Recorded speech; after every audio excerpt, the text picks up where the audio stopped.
Bienvenue à Amsterdam, au salon Intertrafic, qui est le plus grand salon européen de la mobilité.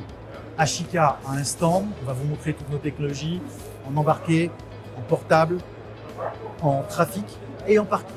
Vous allez voir plein d'innovations aujourd'hui, suivez-moi.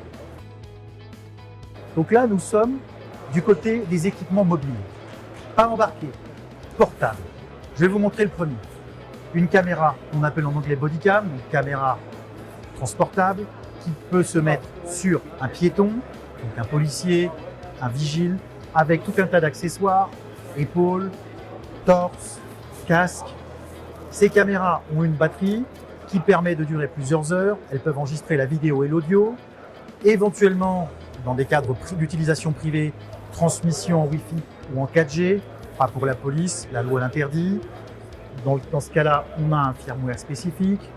Ces caméras-là, une fois qu'on est intervenu, on va pouvoir directement les clipser sur une borne.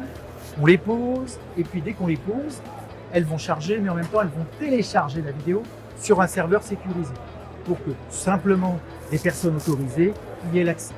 Ça, c'est pour les caméras piétons. Ensuite, on a un autre type de caméra transportable qui est celle-ci. Je vais vous le montrer. C'est un dôme motorisé qui est magnétique. Il peut se coller sur un véhicule. Il a des batteries intégrées. Il est aussi 4G. Il peut stocker les données. Il est sans butée, donc 360 degrés. Il voit la nuit comme en plein jour. Il a des infrarouges. Et il a aussi un algorithme de lecture de plaque intégré, ce qui veut dire qu'une intervention sur une autoroute, une intervention pour un véhicule de police, on peut le poser, intervenir et ensuite l'enlever, revenir tranquillement pour exploiter les vidéos, voire même transmettre en temps réel puisqu'il est 4G. Dans cette partie, nous sommes dans un bus qui a été reconstitué pour vous montrer quels sont les produits que nous mettons en embarqué.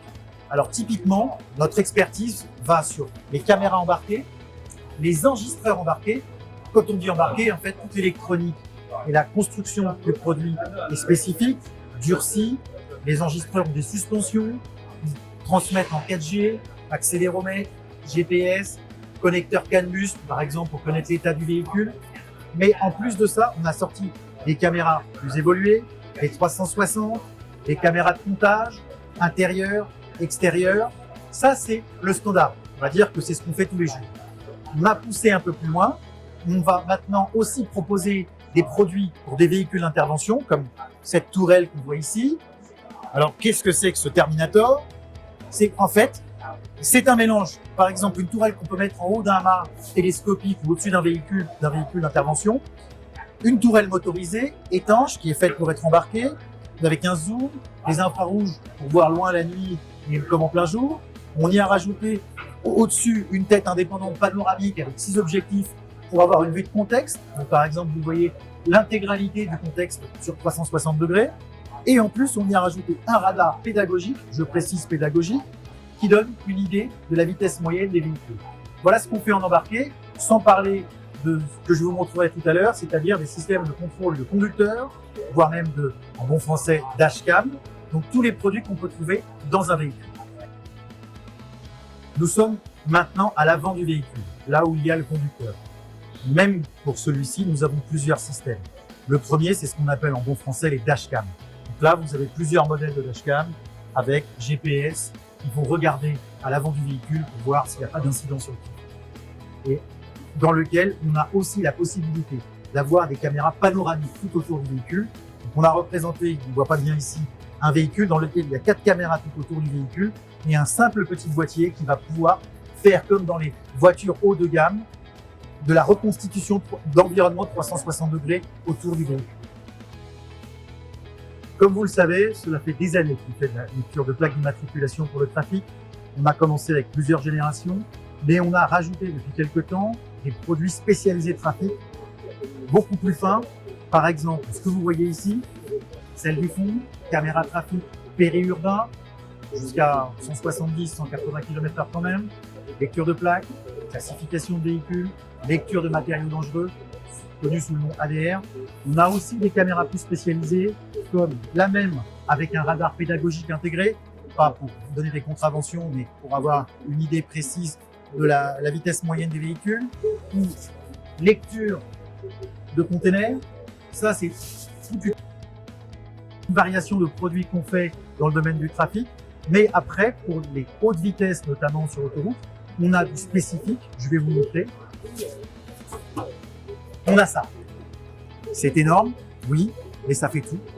Donc, caméra de mesure de plaque d'immatriculation, classification marque jusqu'à 300 km/h, avec projecteur infrarouge, radar intégré.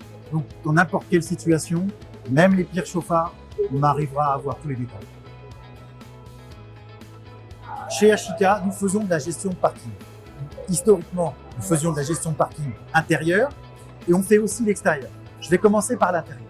Quand le véhicule arrive dans un parking, sa plaque est lue avec une caméra dédiée dans laquelle on va pouvoir avoir le type de véhicule, la marque du véhicule et la plaque. Et un écran qui va lui donner des informations. Alors, c'est soit on a une caméra plus l'écran, soit on a le système tout intégré qui est sur la gauche, dans lequel vous avez la lecture de plaque intégrée, l'interphone, on ne sait jamais des fois qu'il y a un problème, et l'écran. Et tout ça avec un projecteur infrarouge. Le système, il existe plusieurs variations, permet d'accueillir la personne et de lire sa plaque correctement. Ensuite, quand le véhicule rentre dans le parking et qu'il va dans les allées, il y a des écrans qui vont lui indiquer dans l'allée les places de disponibles à gauche, à droite, à droite. Mais comment on va le savoir? Très simplement en analysant. On a des caméras spécialisées qui croiraient que c'est simplement des lumières, alors qu'en fait, il y a des caméras de chaque côté qui vont analyser chacune jusqu'à 3 places de chaque côté, regarder si les places sont disponibles, si les véhicules sont bien à leur place. Par exemple, quelqu'un qui vient avec un véhicule qui chevauche une autre place, la lumière peut changer de couleur, et en même temps, on va lire la plaque d'immatriculation. Pourquoi faire?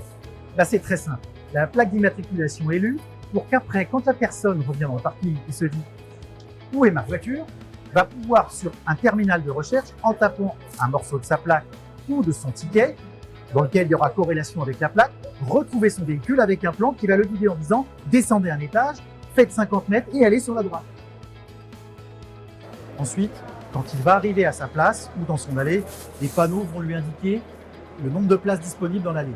Voire même, à sa place, vous avez au-dessus de la place une lumière qui va changer de couleur avec des caméras sur le côté qui vont dire la place est disponible, la place n'est pas disponible.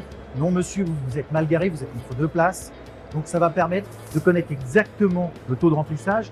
Et ensuite, à la fin, via un terminal de recherche, on pourra taper soit sa plaque, soit son numéro de ticket, si on veut rester un peu plus discret.